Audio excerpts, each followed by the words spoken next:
Hey all, this is Lee. I wanted to talk about all this kind of modular track section that I've been making for Gaslands, just kind of in my spare time over the past couple of weeks. This was all kind of inspired by this little Flexi dinosaur. Started playing with this and I was like, man, you can make really cool kind of track terrain with this. And so I started messing with it and made these kind of flexible barriers. So then I got on this thing where I thought it'd be cool if they could just kind of snap together. And so you can kind of make easy structures with them. Just there's positive and negative kind of snaps for each one of these. Very easy to kind of like lay out different like sections of track this way. And so if you just have a kind of a flat play area, it's very easy to, throw down different ways that they can all snap together, little junctions, etc. Then I made these kind of like, different end caps. You can show over here, there's like different types of low end caps and different tall end caps, because a lot of the walls are short or tall. They're the ones that look like you can climb up on them, etc. And all of these just snap onto all of these little ends. So typically you would have things like, that look like a little collision drum barrel type thing, just for anywhere you have like a dead end of a track section.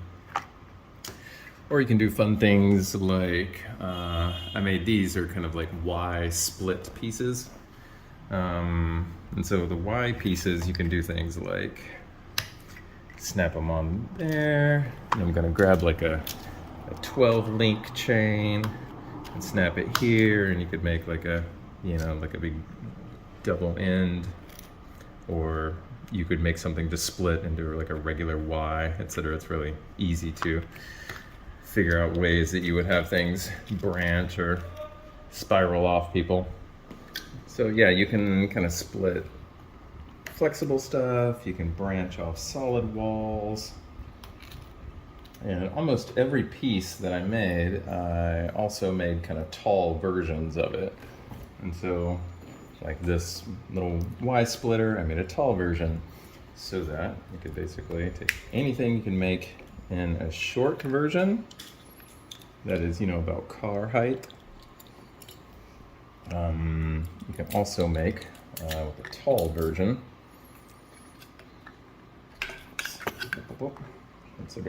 so that, you can have like more solid looking pieces of track, etc. And that includes the flexible parts as well, also have tall versions. So if I want to make this exact same structure, for example, I can make it with tall versions as well as short versions, which is pretty cool for giving the whole arena, much more sense of being a solid thing rather than just low barriers standing around things. And that's obviously going to make a much taller kind of obstacle appearance for, for cars that are driving around it. Similarly, where things end in a barrel, that's why I made these. These are kind of essentially tall barrels. And now I can kind of put ladder details, so it looks like, you could have miniatures of a person would be expected to be able to walk up there, etc. So these tall versions, you can see like this one I made to kind of look like it's an armored piece. Many of them also have essentially this built-in way to do billboards. So I made a little guide that you can print out that gives you the dimensions in case you wanted to ever kind of make, your own billboards and slap these in. You could have very easily modular off cardboard or whatever print, double-sided. So I don't know, if you had like an event at a store or something, you could make little custom things for, the event, etc. But, who doesn't like putting billboards along the tracks while they're doing stuff for a race? So part of this was so that I could make lengthy, smooth track sections, but also so that you could just make like more arenas, which is much more where these kind of sections come in. So you could just make, big chunks of kind of obstacles that are in the way. It's more like cover, as well as these, which are just kind of, to give something that looks more like a track would. I made versions of these where this is like a 4-way track, and you can actually tell because it has 4 speakers, these big speaker domes on it. This is a 2-way section, which would just be like a track section that goes straight through this piece.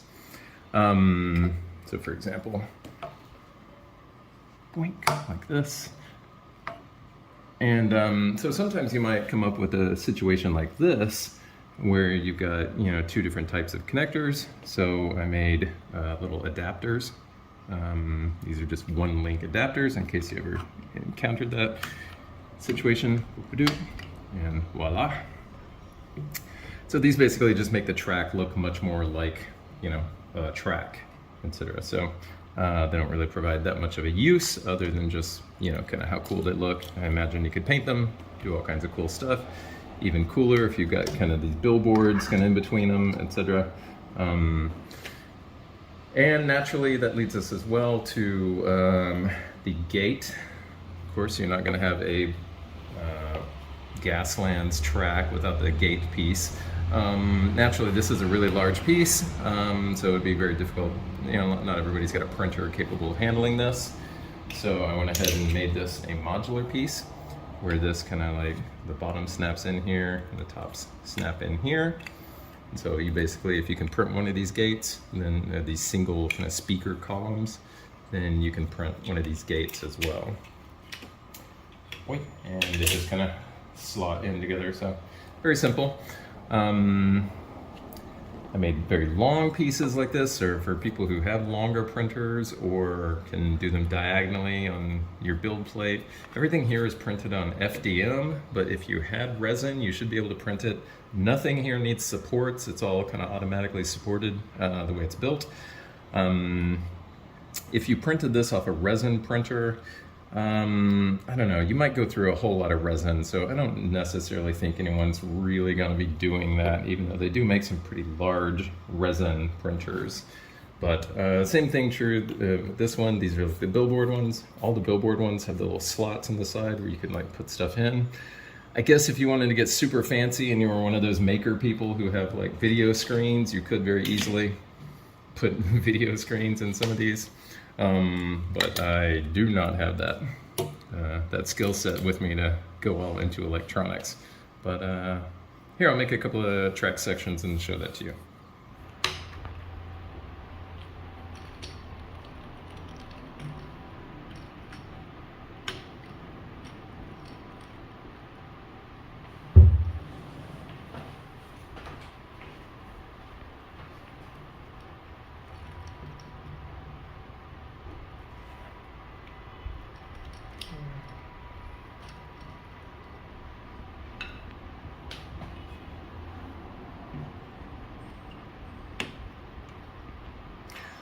So yeah, you can kind of get an idea of like how this stuff kind of slaps together very easily. It's just like snapping Legos together to kind of create some interesting kind of track sections, and you'd need little like branching areas, etc. And it wasn't necessarily meant to look apocalyptic as much more, that stuff's pretty easy to find online. I was looking for more like auto duel arena type stuff, almost like Michigan style clan of, kind of higher production value concrete and stuff. I think if you basically painted this with a lot of kind of faux concrete stuff, it would be very easy to paint with just, spray paint and dry brushing, Flexstone type stuff or whatever. But you can get some really cool shapes off of it, and it's really up to you to kind of how wide and how much movement you want across each of your track layouts, etc. So that gives you some idea how to put kind of a linear track together. Let me try one that's more like a combat arena. I actually really like how easy it is to just grab parts of this since it all snaps together. You can see how easy it is to kind of create new lanes and stuff just by grabbing parts and literally just dragging them around. Yeah, it just kind of tracks build themselves. So this is kind of a layout that's much more like, an arena versus a track. You can see how totally simple it is to just grab these pieces and like move them around and set up these structures with just a couple of hinges. Something that's really cool and just never gets tiring of assembling the tracks is how easy it is. Like I was just saying, for how to move these things around, and a lot of times it's minimal amounts of effort to kind of like recreate how something connects to another thing with just like easy attachment points, etc. And so even once you've got like a track down, if you played a game and wanted to change things, it's so simple to just kind of lay out an area. And essentially you get one long piece and a couple of end caps, and suddenly you've got like this really great piece of what amounts as cover for most parts. So it's very easy to kind of create a combat fighting area that's just kind of perfect for Gaslands cars, tootling around, hunting zombies or each other, etc. Yeah, so it's very flexible. It's super fun to play with. Actually, it's a lot like just playing with Legos or something, and every time you move stuff around, it turns into just kind of some additional kind of cool structure that you weren't necessarily expecting, which is pretty neat. So, and of course, once you've got it kind of laid out, if this were all painted and on like a really nice play mat that was just kind of dirt or concrete, etc., you could have something that looks really cool while you're playing and really facilitates gameplay, as well as looking really nice and kind of going with the theme of Gaslands. So that has been my little demo of my little Flexi terrain. So if you got a printer, grab it, give it a shot, and show it off. Thanks.